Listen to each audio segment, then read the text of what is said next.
Sekali dari obat-obat, apalagi kami hanya bangun tenda tengah malam dingin-dingin, sementara ada bayi juga, itu yang kami rasa tidak nyaman.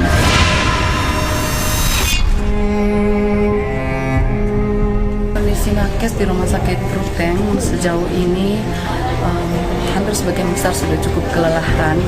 Kita ketahui bahwa Rumah Sakit Umum Ruteng ini ada tenaga dokter umum, itu kurang lebih 19 orang, sudah ada yang sakit, dirawat, tapi masih harus melayani.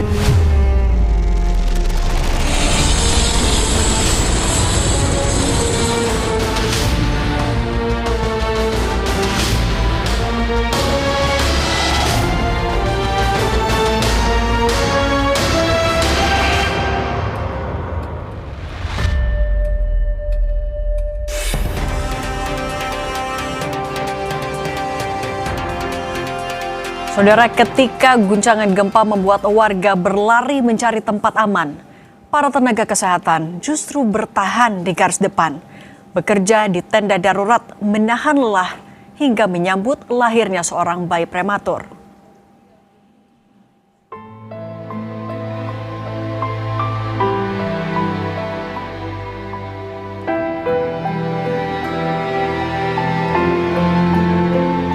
Seminggu melayani pasien di tenda darurat, tenaga kesehatan RSUD Ruteng, Manggarai, Nusa Tenggara Timur mulai mengalami kelelahan. Dinginnya cuaca dan terbatasnya fasilitas menjadi tantangan di tengah pemulihan pasca gempa. Sejak gempa terjadi, para nakes RSUD Ruteng tetap bekerja di tengah dinginnya udara malam. Pasca bangunan RS yang rusak, mereka tak lagi bekerja di dalam ruangan. Pelayanan kini dipindah ke tenda darurat. RSUD Ruteng merupakan rumah sakit rujukan bagi 3 kabupaten, yakni Manggarai, Manggarai Timur, dan Manggarai Barat. Kondisi ini membuat sejumlah nakes mulai kelelahan, bahkan ada yang harus mendapat perawatan medis. Ruteng sejauh ini hampir sebagian besar sudah cukup kelelahan.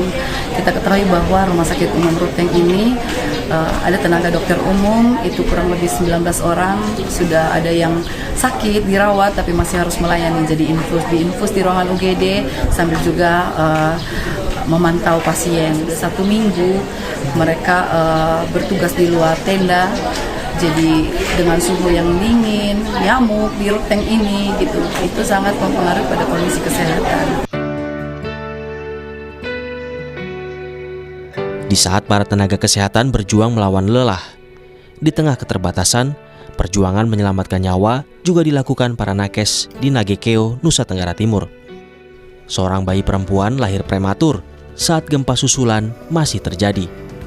Proses persalinan sang ibu, Maria Florida Nogokelen, terpaksa melalui operasi sesar darurat di samping RSUD Airemo, Nagekeo. Di tengah keterbatasan fasilitas, tangisan bayi akhirnya terdengar setelah 1 jam 25 menit proses operasi sesar. Ia pun diberi nama Maria Gempita Soliwona. Cemas apakah bisa atau tidak, karena dengan alat seadanya, operasi juga di depan pintu masuk, dengan gempa yang getar juga berjalan terus, sempat yang terakhir sempat alat juga mati, listrik drop, akhirnya alat juga tidak bisa berfungsi. Di jahit terakhir itu waktu penjahitan tidak membaik, lagi dirawat, terus Gempitanya juga sudah membaik. Bagi keluarga, kelahiran Gempita menjadi sebuah harapan, sekaligus bukti bahwa di tengah bencana, para tenaga kesehatan tetap berjuang menjaga kehidupan. Tim Liputan, Kompas TV. Keterbatasan fasilitas dan meningkatnya jumlah pasien membuat tenaga kesehatan harus bekerja ekstra di tengah situasi bencana yang membuat banyak nakes kelelahan. Kita tanyakan langsung kepada Humas RSUD Ruteng, Yohana Raisita Damaliamari. Selamat petang, Bu Yohana. Selamat sore, Bu Cindy. Bu Yohana, gimana kabarnya di sana? Ya, sudah cukup mulai serak suaranya. Bu Yohana kan juga warga asli NTT. Keluarga, rumah di sana terdampak juga? Terdampak juga. Kalau untuk keluarga ada yang tinggal di tenda juga. Dengan kondisi psikologis harus memikirkan keluarga, memikirkan rumah terdampak, tapi juga masih banyak pasien di situ dan mungkin Bu Yohana bukan satu-satunya. Gimana kondisi psikologis, fisik teman-teman tenaga kesehatan di sana, Bu Yohana? Untuk saat ini memang ada sebagian nakes yang sangat amat terdampak dengan gempa yang terjadi di Ruteng. Ada perawat yang rumahnya mungkin roboh ya saat ini, mereka tinggal di mobil, di tenda.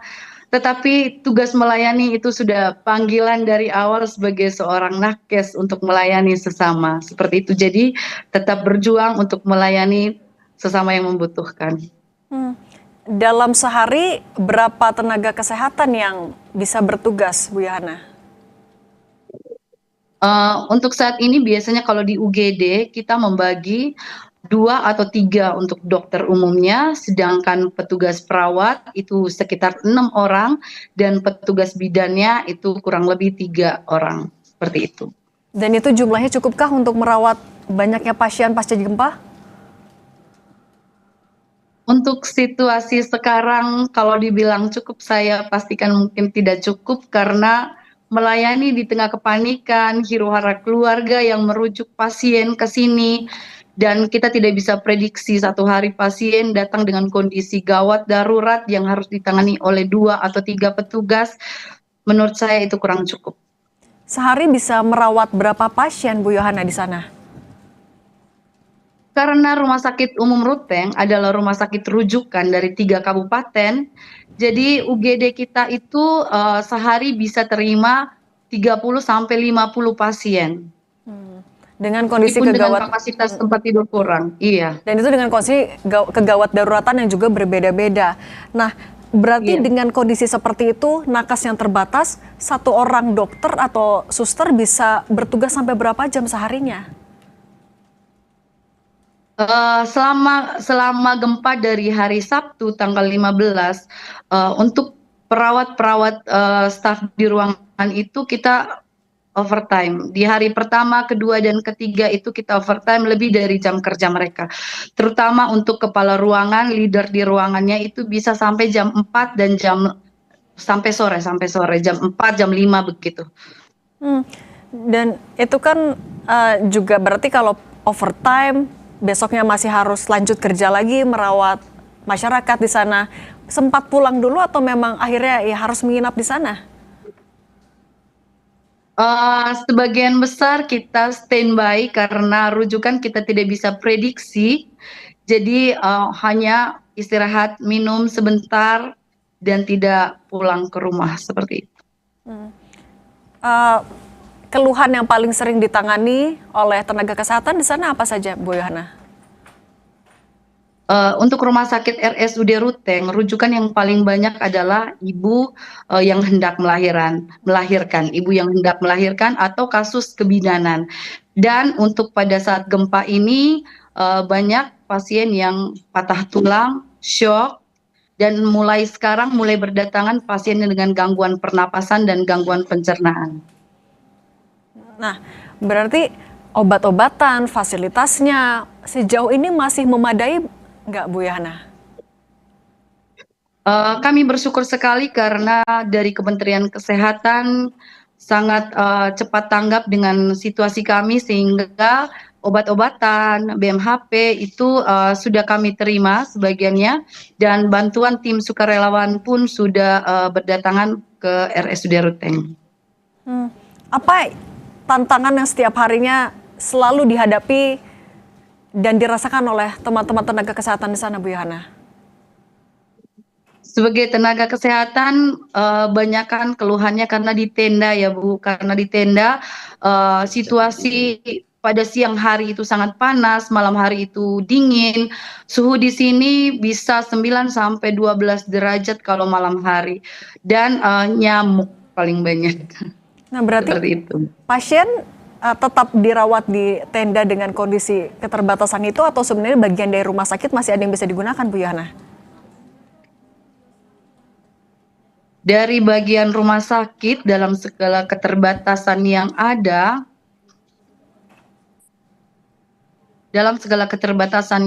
kita masih berupaya untuk memberikan.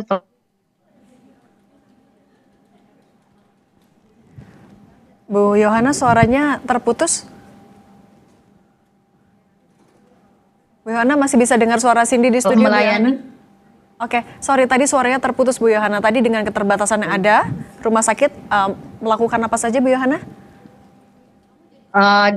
Dengan segala keterbatasan yang ada, rumah sakit melakukan permohonan kepada Kementerian Kesehatan untuk penambahan tenaga sukarela, baik itu dari tenaga dokter, dokter spesialis maupun tenaga keperawatan. Dan sampai dengan hari ini terus datang tenaga sukarela yang membantu. Ada tenaga sukarela dari Surabaya, dari alumni UI, dari Brawijaya, dari WJ Yohanes, juga hari ini dari kemarin kalau tidak salah, dan terakhir itu kita dibantu dari Dinkes Bali. Dan kalau bantuan logistik yang saat ini juga sudah mulai mengalir ke RSUD Ruteng, apa yang masih tetap dibutuhkan selain tadi bantuan tambahan tenaga kesehatan? Apalagi sih yang paling urgent di sana, Bu Yohana? Untuk saat ini mungkin karena di dalam 1 minggu ini teman-teman kadang-kadang sudah tidak memikirkan harus makan, harus minum, jadi sudah mulai kelelahan. Multivitamin diperlukan, terus penghangat mungkin ya untuk di dalam tenda itu diperlukan juga, dan pergantian jadwal jaga karena sebagian dokter kemarin kita masih pertahankan untuk tetap bertugas meskipun dipasang infus, dikasih multivitamin secara injeksi, masih harus bertugas. Tetapi hari ini dokter yang pertama kali menangani pasien saat gempa itu malah tidak bisa datang karena bukan lagi kelelahan tapi sudah mulai dengan keluhan diare, gangguan pencernaan seperti itu. Baik, Bu Yohana, salam hormat kami sebesar-besarnya. Terima kasih kami juga sebesar-besarnya. Salam untuk teman-teman tenaga kesehatan di sana. Semoga sehat selalu dan semua yang tadi diharapkan bisa segera terrealisasi oleh pemerintah. Bu Yohana, terima kasih ya.